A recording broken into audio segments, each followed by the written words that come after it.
Ready for dictation? Start.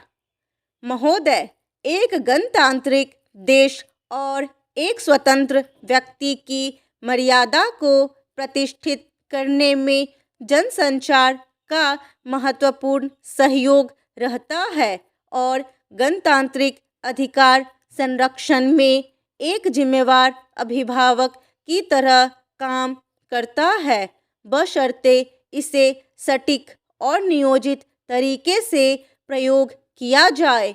इसलिए माध्यमों को निष्पक्ष, निस्वार्थ और जनमुखी होना भी आवश्यक हो जाता है।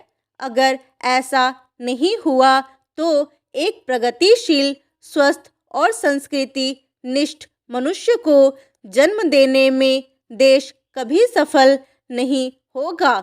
देश और देश में रहने वालों के बीच ये एक सेतु की तरह काम करता है।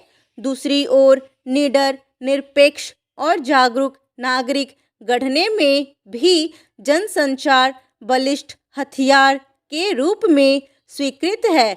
गणतंत्र के आश्रय में एक नायक तंत्र के विनाश में और गणतांत्रिक देश के पतन को टालने में जनसंचार बहुत प्रभावशाली भूमिका निभाता है।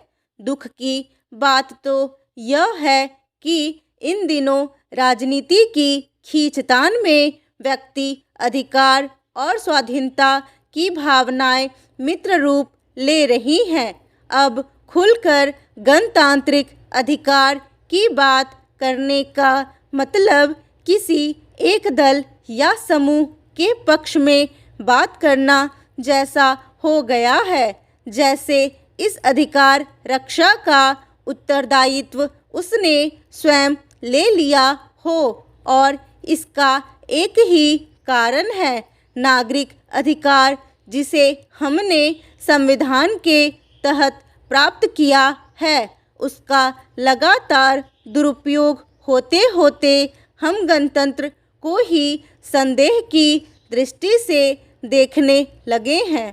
पर मैं यह भी नहीं कहना चाहूँगा कि देशवासियों की चेतना और मानसिकता में राजनीति अछूती रहे, बल्कि मैं तो कहूँगा कि राजनीतिक शिक्षा के बिना गणतंत्र और स्वाधीनता अचल है।